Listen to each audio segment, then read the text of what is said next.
This is the Euphoric Vibe Podcast. I'm your host, Holden. And today we're going to be reviewing Travis Scott's 2018 Astroworld. Houston rapper, singer, producer, songwriter, I'll say it again, musical genius, Travis Scott released his third full-length studio album 3 years ago. And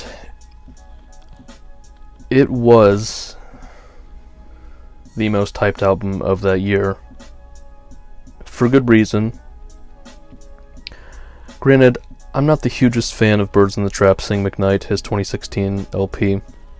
I thought it's had some pretty good elements. I actually saw him live with two good friends when he was doing that tour, and it was fucking amazing. Overall, I just think the album, out of his whole entire discography, is his weakest. 2015's Rodeo, however, in my opinion, is a classic, and it'll probably always be my favorite project of his. Just very trippy, intoxicating production. You know, the trap genre, he pushed the envelope with that one, 100%. But in 2018, when he put out Astroworld, I listened to it, and I was laying in bed at midnight when it came out. I was so fucking excited for when it was coming out, and yeah, I mean, first listen, I was pretty drawn to it. But yeah, some things I really love about this project, no surprises, the production, the psychedelic, futuristic vibe it gives off throughout the whole entire LP. It's very layered, of course. Every feature is really good. His flows are really good. The melodic vibe it has is great. The atmosphere, feeling like you're in a theme park, is awesome, because a fun fact is Astroworld is a theme park that he went to when he was growing up in Houston, and it closed down. And one of the reasons why this album meant so much to him was because, you know, he named it after that theme park, and throughout the album it kind of feels like you're on a roller coaster, and it's captivating, in my opinion. And I think that's kind of alludes to what the narrative of the album is. It feels like you're in a theme park. It feels like you're on a roller coaster, just with all sorts of, you know, euphoria, but emotion, and just a vibe for 59 minutes for the 17 tracks that it is. And you know, again, it's like futuristic trap. This project definitely has better hooks, better features, and better production as a whole compared to Birds. I love all the instrumental shifts that go on throughout the track listing. They're just really fucking good. They keep your ears just fucking hooked to the project. He throws in a lot of odd samples, psychedelic delays that are cool. But Stargazing, the first track, is a fucking powerful opener. You have production, of course, from Travis, but also Alan Ritter, Mike Dean, B. Weezy, Sonny Digital. It just gets you right. It just gets you hooked instantly. And the beat switch up, it's like a really, it's almost like a chaotic trap beat in the last leg of the track, and it's just like an eargasm. Track number 2, Carousel, featuring none other than Frank Ocean, is pretty blissful. It's a blissful track. You have some chanting group, like a crowd saying, oh, it just kind of in the background. It just really works with the track. But very enjoyable.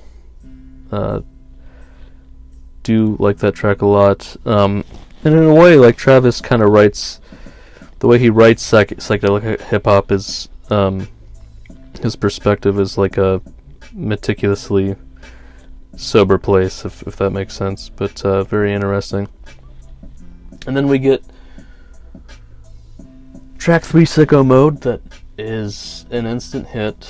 You hear it all over the place these days. It's always being played. Well, maybe not as much now, but it was for a while. Drake's on the track. He does a good job, but the thing about this track is the deep, heavy, murky bass that it has, the beat switch-ups.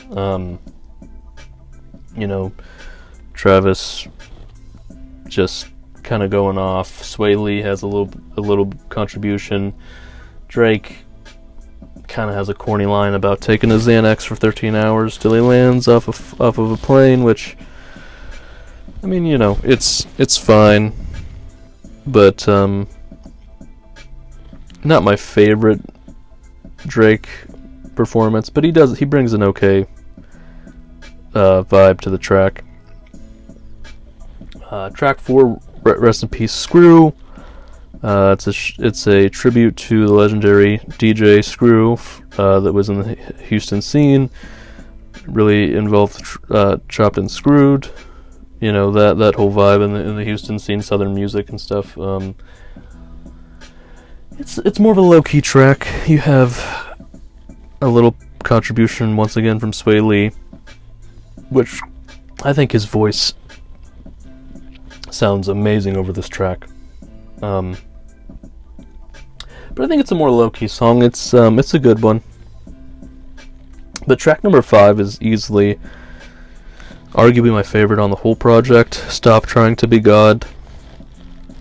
Not only do you have a beautiful, beautiful verse later in the track from James Blake, who just kills it, but we get a harmonica throughout the track from fucking Stevie Wonder. I mean, just insane. It's almost, and it's like a ballad, like it's Travis's attempt at a ballad, which it does well. But he mainly just talks about kind of nodding to strippers and Rolexes and commandments. And then there's an organ, like just a beautiful organ part with James Blake's verse, which is fantastic. Just such a highlight in the track list. Track 6, No Bystanders. That features Juice WRLD. Rest in peace to him. It's chaotic. It's very much a mosh pit song.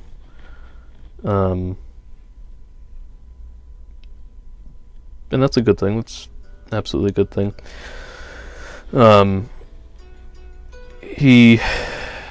There's a sample of 3 6 Mafia that says "fuck the club up" and repeat. Juice WRLD just has a really small portion. He just says, "The party never ends."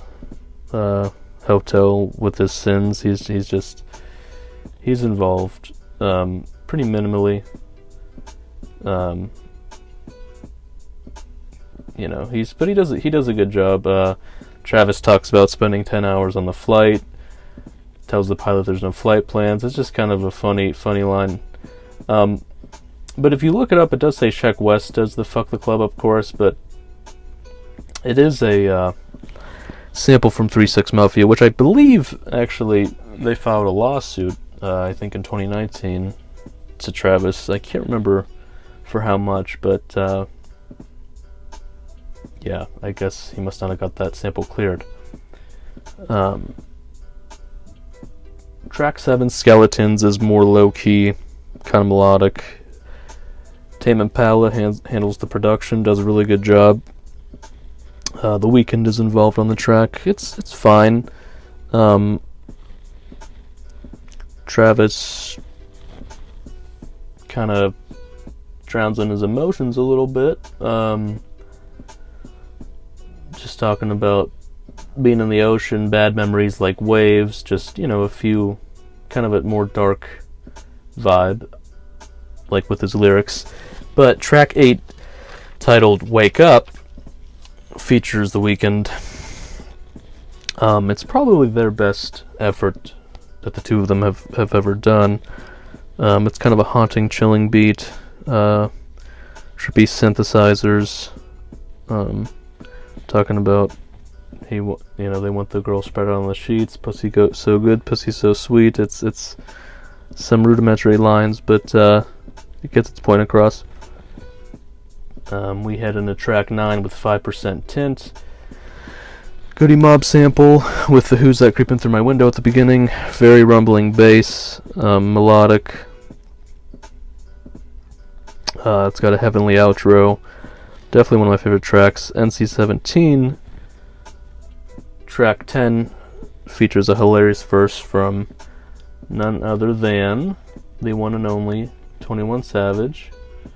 And he talks about he nutted on this girl's face, and her nickname became Babyface, and it's just a fucking hilarious line. But yeah, that track has some melodic flows and plinky melodies, but it's a pretty good one. We get track 11, Astro Thunder, easily one of my favorites on the whole LP too. Production handled by Thundercat and John Mayer, of all people, which very interesting. Kind of a psychedelic folk route Travis goes. He talks about life feels distant, just kind of a personal track, and one of the shorter tracks, but it's one of my favorites. I love it very much. The beat's it's catchy. Track 12, Yosemite. When I first listened to this album in its entirety, that was the only track I didn't really care for. It really had to grow on me. Gunna has a good contribution, in my opinion. This track's produced by Rami on the beat, Sheldon Ferguson, Turbo, June the Genius. So Travis didn't handle the production. The beat's okay, nothing crazy, not super memorable, but still a good track. Nav has he has the last verse, and he sounds like he's 30,000 feet away from the microphone. That's an exaggeration, but you can't hear a fucking word he says. But they did kind of fix it with, like, I think the CD version of it, you can hear him a little bit better, but not very memorable appearance from Nav. Track 13, another highlight in my opinion, Can't Say, features Don Toliver, who was at the time somebody I had never heard of. But of course now he's signed with Cactus Jack and he's fucking killing it. But yeah, it's an infectious, kind of trippy track. Very enjoyable. And then track 15, track 14, Who What, features Takeoff and Offset, and I think all three Migos are on it. But it's fine. Quavo and Takeoff are on it. It's okay. It's kind of it's got like rich synth arpeggios on it. Migos' contributions are fine. Travis's contribution's fine. It just doesn't really, the track just doesn't stand out to me. It kind of runs its course after you listen to it so many times. And then the last two tracks, track 16, Houston Fornication, is really a vibe. I like it a lot. I think it's, Travis showcasing his talent as psychedelic trappy. It's one of the songs. It's just him, no features on it.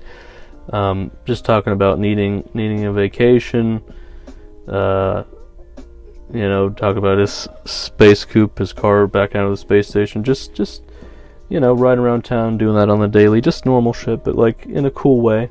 It's a good track. And then the closer, track 17, Coffee Bean.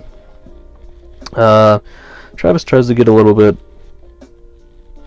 introspective. It's more low key. It's a pretty chill cut. He alludes to his breakup with Kylie and like paying alimony payments. The track is produced by 1985, Tim Subi, Sci-Hi the Prince, Mike Dean, and Travis himself. But he does get pretty kind of deep, stressing over award shows, talking about Kylie stressing over her wardrobe. He bought the mansion on the foreclose, no matter how many tickets their tour sold. He just, he's kind of getting a little bit personal with his relationship with her.